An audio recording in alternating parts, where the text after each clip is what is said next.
Hi everyone, welcome to our 100th episode. So this is a big moment and I've decided to get the ultimate guest on to celebrate this 100th episode with us today, and that is Jules, my hubby. Jules, welcome. How you going, guys? So Jules has only ever been on the pod once, and he was on for a bonus episode when we travelled to Greece last year. So you can look that one up. We'll put the episode in the show notes. But basically now you've migrated from being on a bonus episode to our 100th. So you're definitely climbing up the ladder of importance as far as this podcast goes. So thank you for agreeing to my bribe of gin to get you on the show.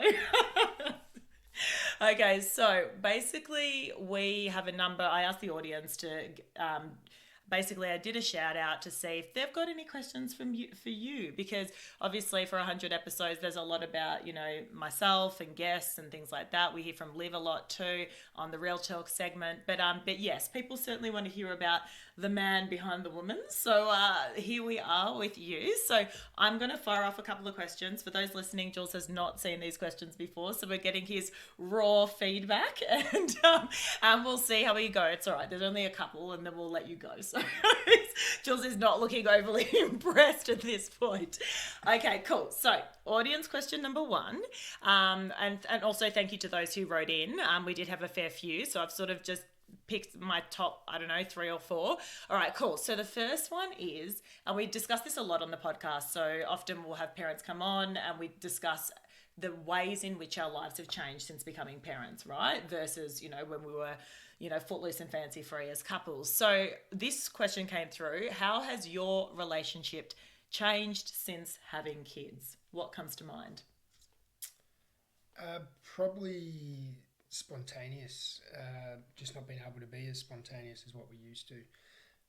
Obviously now having 2 little boys means that rather than being able to sort of go out for dinner on a whim or just head away for a weekend or do bits and pieces that you sort of probably took for granted beforehand, has definitely is what's changed. Yeah, totally. And I feel like for that reason, it can be like a lot more of an effort to connect as a partner, because I feel like, you know, if you think about the day to day, you go to work, you get home, you get the kids organized, go to bed, like don't you feel like it is that much harder? And I see how people come on the show a lot saying, look, we're in a sexless marriage, or I haven't, you know, I feel like a roommate with my partner. You could see how that could eventuate, can't you?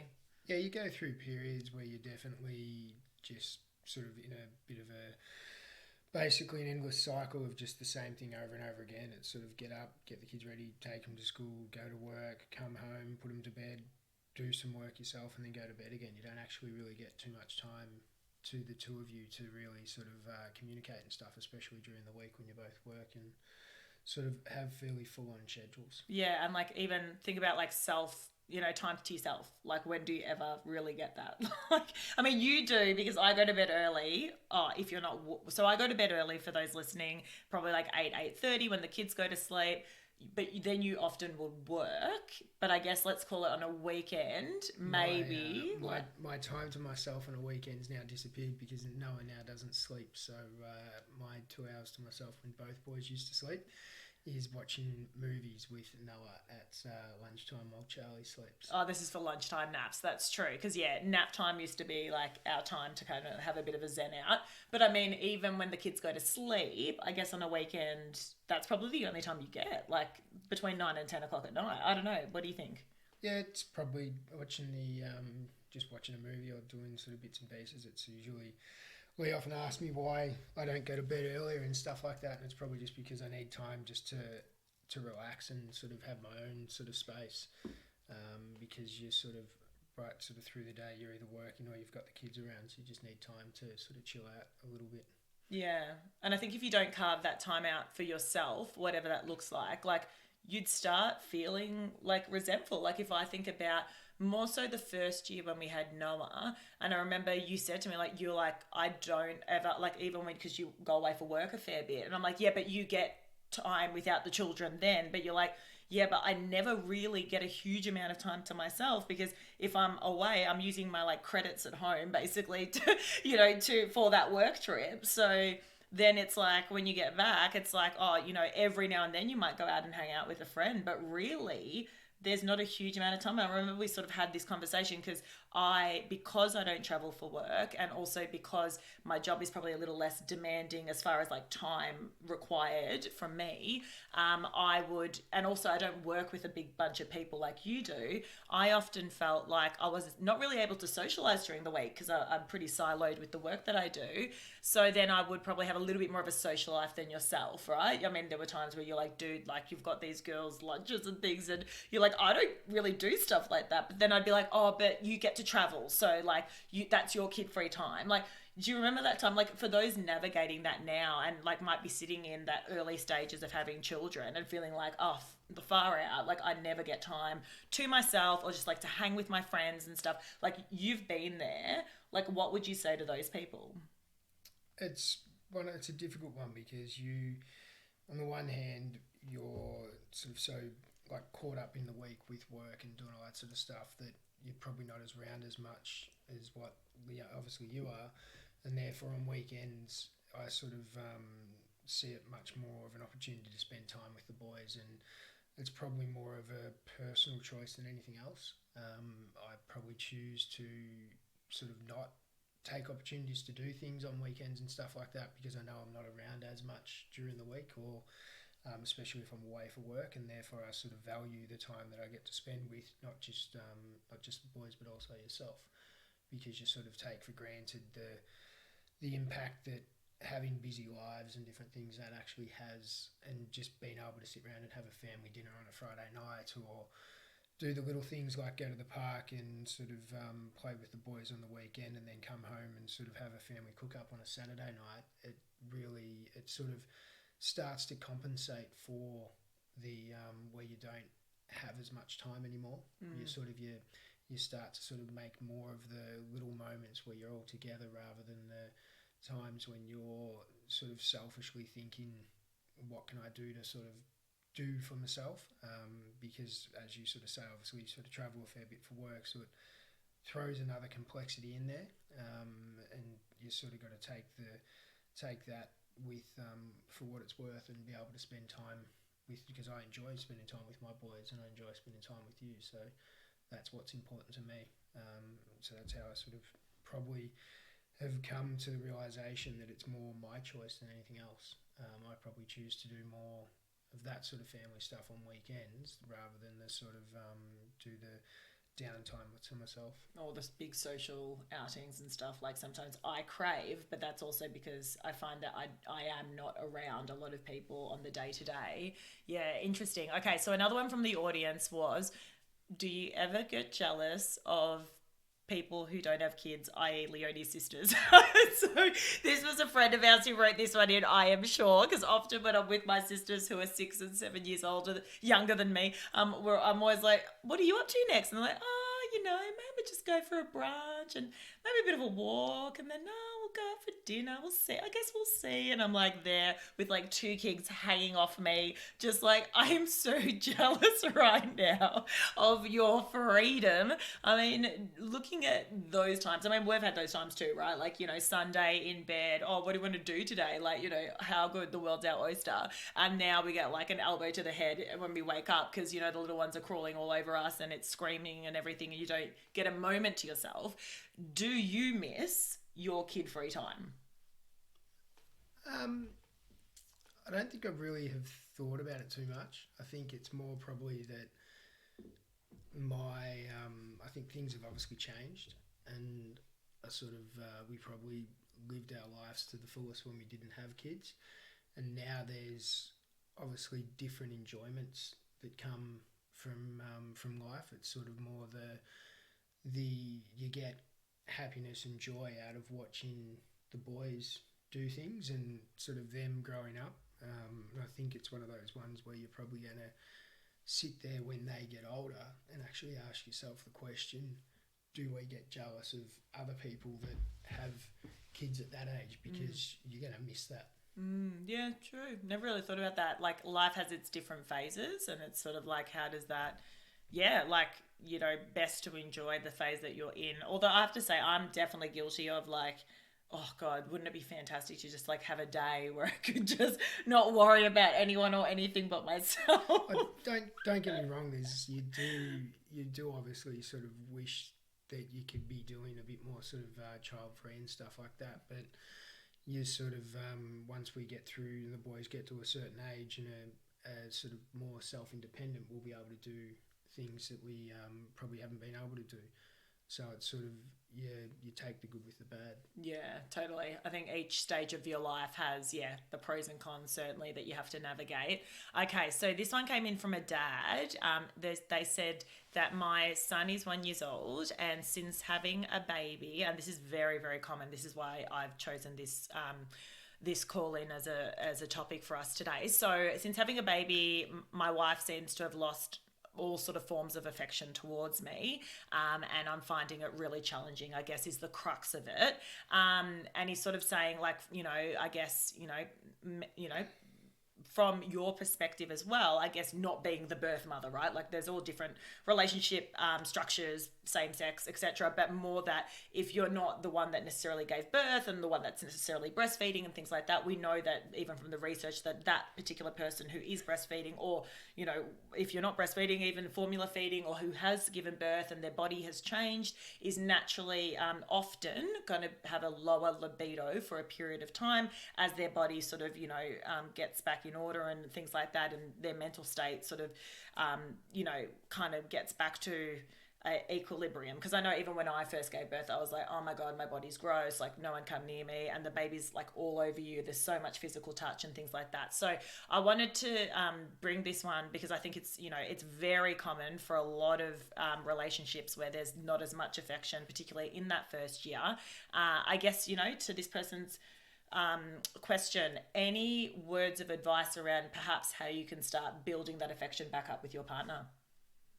Patience is probably a big one, and understanding that the sort of what they've been through and the challenges that they are going through.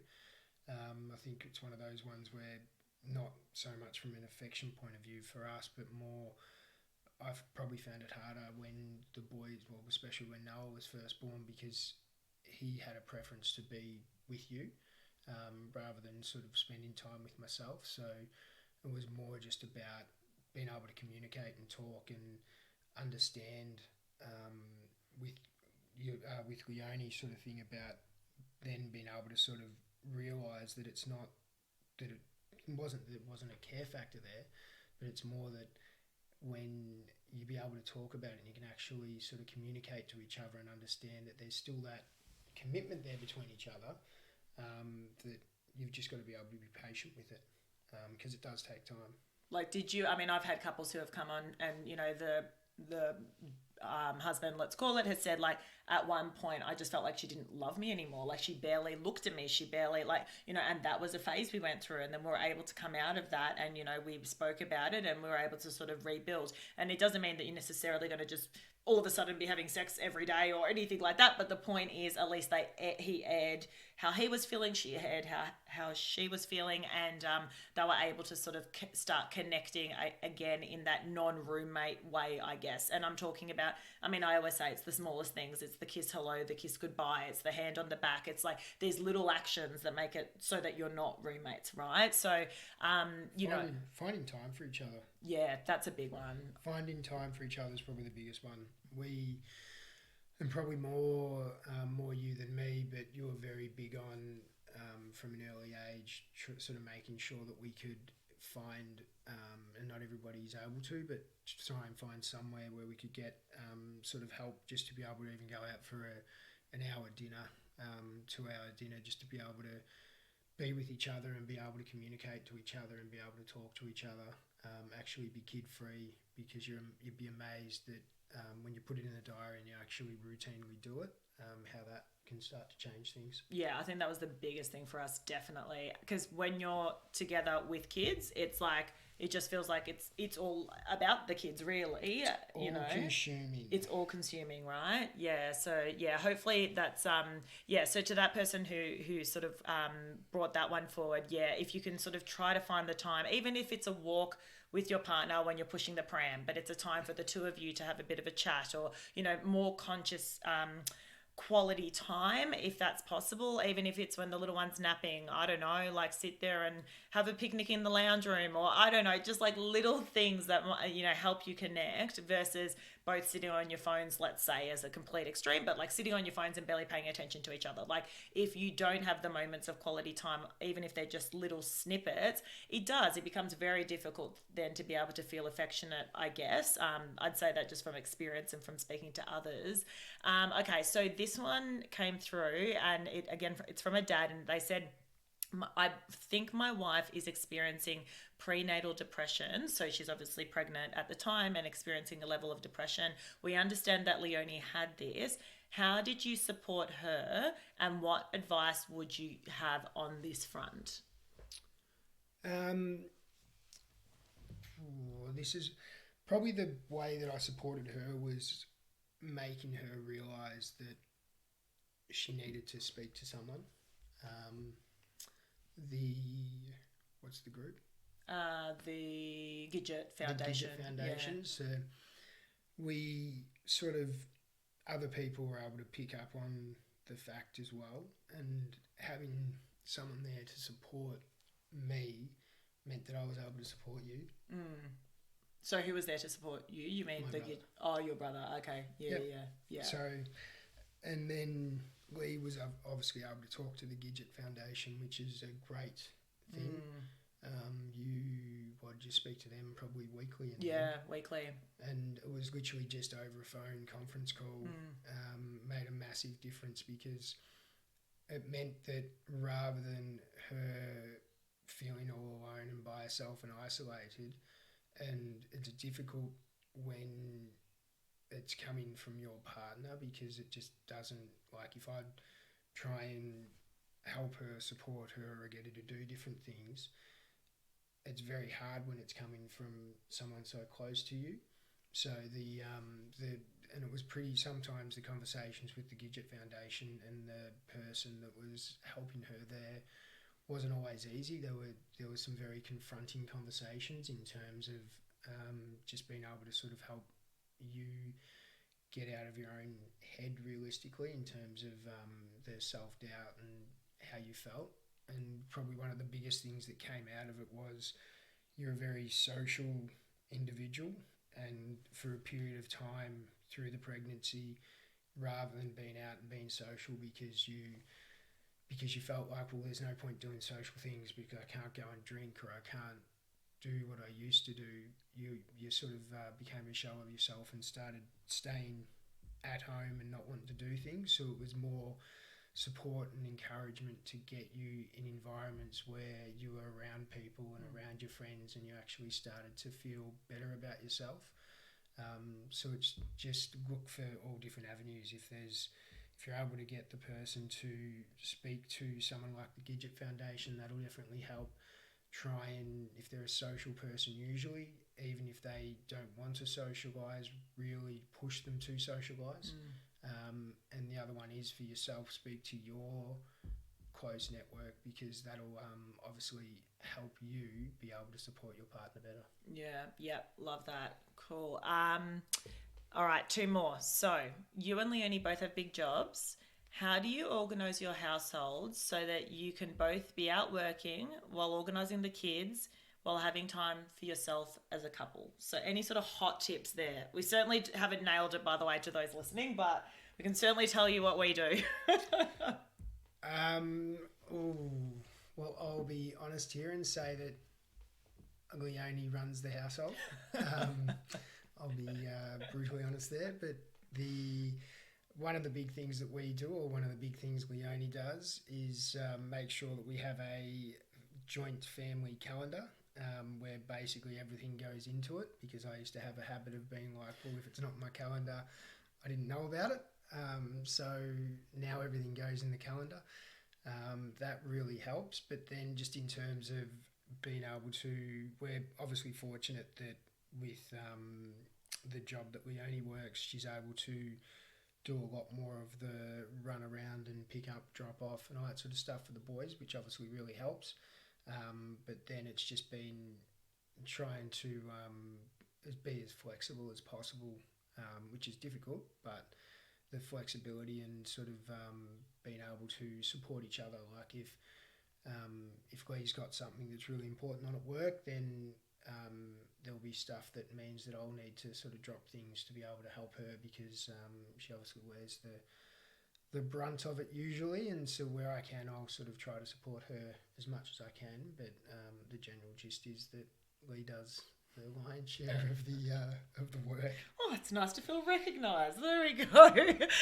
Yeah, I totally agree. I think it's, to that person, it's been super organised. And so, yeah, if it's not in that calendar, we've had, I think, an instance more recently where Jules is like, yeah, we've got that thing on that one date. And I was like, it's not in the calendar. Like, what do you mean? Like, and I'm like anal retentive when it comes to organisation and the calendar and things. And so that's why, I mean, as you guys know, I have a few competing priorities with like full-time work, podcast and coaching and other things that I'm doing. And yeah, I'm pretty vigilant with my time, and therefore I guess our family time as well.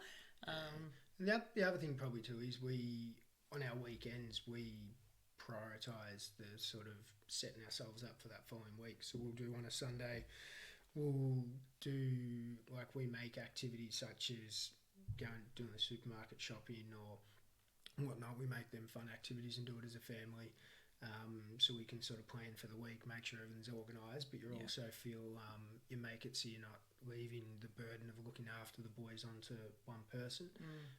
So we try and do that together as much as possible, and then if Lee's sort of doing stuff around the house, I'll sort of play with the boys, or if I'm doing stuff around the house, Lee will play with the boys, just to sort of really make it so we can keep things moving as much as possible. Yeah, totally. We go to like the Vic markets like traditionally on a Sunday. We like, you know, Jules, it's Sunday afternoon, he's cooking up like 4 meals for the week, like, so we can get ourselves organised. So yeah, because I mean, like all of you, our kids have activities and things like that. We all have commitments during the week. So just trying to get super organised on the Sunday to tee up your week correctly, you know, with the least stress as possible, I think is, yeah, you're right. It's really sort of sets us up well when we're able to do that. Lastly, okay, so you've survived all the key questions. You have one more question. Okay, so what is something about Leonie that none of us would know? What comes to mind? Be kind. It's all, I would say that it's all a front in terms of at the end of the day, you come across very social and very sort of out there and sort of very sort of wanting to be around people all the time and stuff like that, when really your personality is that you actually prefer to be in your own sort of alone time and with sort of just taking down time and not being too full on. You actually probably get worn down if you do too much, and you probably come across as fully, how would you put it, fully all one sort of very confident, and I'd say it's probably the best one is you come across very confident when you've got a lot of self-doubt in terms of your own personality and stuff like that. Like you have a lot of anxiety and different things like this, and it's because you sort of put so much pressure on yourself. Yeah, and I think that's the thing. And even on the podcast, I'm quite open about the fact that like the imposter syndrome I feel and all these things. So I feel like, you know, a bit of fake it till you make it. But then to be fair, I feel like that's most people to some extent, that fake it till you make it. Just kind of put yourself out there, even when it's not perfect, just get it out there and, you know, and see what comes. And yeah, 100% agree. And I've actually said that on the pod. I'm like, I do seem... I may come across quite confident, well-versed, I've got this kind of thing, but yeah, that's definitely the facade, and underneath is like this soft shell of like anxiety and like nervousness, like, did they like me and was that okay? And like all the things that people probably wouldn't expect. Love it. So, yeah, that's a wrap. I think thank you so much for coming on for our 100th episode and answering a few of the audience questions. For those listening, I certainly would not be able to do this podcast without the support of Jules. I started the podcast when our little one was, I don't know, a couple of weeks old. I started sort of thinking about the idea around the podcast then. And, there's been lots of times on Saturdays and things like that where I've had to duck away to do things for this and stuff like that. So I guess, yeah, first and foremost, want to say thank you to you as well for supporting me in my dreams, even though they sometimes don't make a whole lot of sense to you. This is certainly not your jam, but you're right there beside me either way. So I really appreciate that. And yeah, for those listening, we'll catch you next time. Thanks, Jules. Thank you.